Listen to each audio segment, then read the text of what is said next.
विनाश काले विपरीत बुद्धि मुकेश सहनी के लिए बात मुजफ्फरपुर से सांसद हैं भाजपा के, उन्होंने कही है। मुकेश सहनी उत्तर प्रदेश में चुनाव लड़ रहे हैं, जिसको लेकर लगातार चर्चाएं होती है। चर्चा ये भी है कि पिछले दिनों जिस प्रकार से कैबिनेट की बैठक हुई और उस बैठक में मुकेश सहनी ने अपनी बातों को रखा, उसके बाद सर्वदलीय बैठक हुई, उसमें भी उन्होंने अपनी बातों को रखा, तो कहीं ना कहीं ये साफ है कि भाजपा का आला कमान अब इस मसले को लेकर सोच रहा है कि मुकेश सहनी को बिहार में किस तरीके की राजनीति करनी है और वो कैसे कर रहे हैं। इसके हिसाब से अब भाजपा सोच रही है कि मुकेश सहनी को एक बार फिर से साइड किया जाए। ये सारी बातें अजय निषाद कर रहे हैं, मुजफ्फरपुर से भाजपा के सांसद हैं। पहले भी वो काफ़ी हमलावर रहे हैं मुकेश सहनी पर। मुकेश सहनी ने भी साफ कर दिया था कि मल्लाहों के सबसे बड़े नेता सन ऑफ मल्लाह मुकेश सहनी हैं। लेकिन कुछ ऐसे लोग भी हैं जो सवाल खड़े करते हैं, मल्लाह समाज के लिए काम नहीं करते हैं, हमेशा हमलावर रहते हैं मुकेश सहनी पर।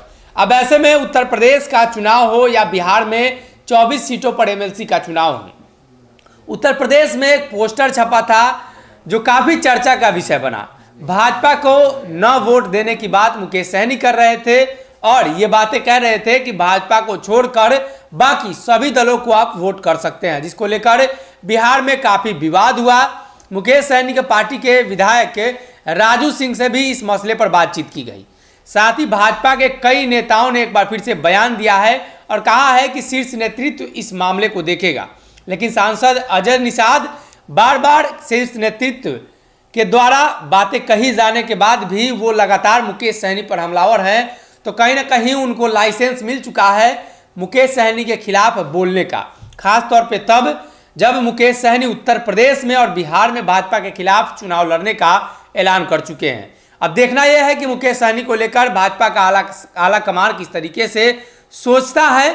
भाजपा सांसद का साफ तौर पे दावा है कि मुश्किलें उनकी खड़ी होंगी, चाहे वो उपचुनाव हो, एमएलसी के चुनाव हो या उत्तर प्रदेश चुनाव हो। हालांकि दो चुनाव में साफ तौर पे बाहर का रास्ता दिखाया गया है। बिहार में 24 सीटों पर एमएलसी चुनाव हो रहे हैं, उसमें मुकेश सहनी को शामिल नहीं किया गया है। उत्तर प्रदेश चुनाव में भी अलग चुनाव लड़ रहे हैं और बची हुई सीट एक उपचुनाव है जो बोचहा की सीट है।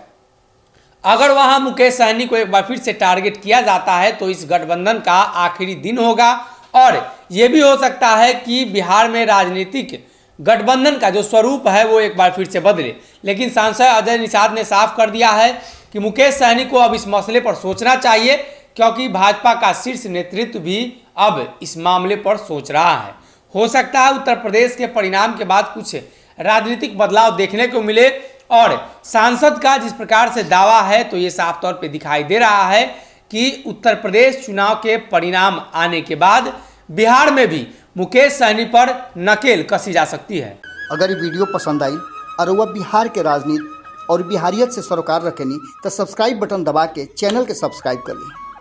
ओजे एगो घंटी बा, ओकरा बटन दबा देला से कुल सटीक और मारक खबर रुआ मुफ्त में मिल जाई।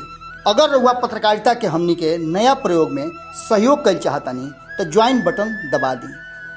पेटीएम नंबर नोट कर ली 9386816700। धन्यवाद।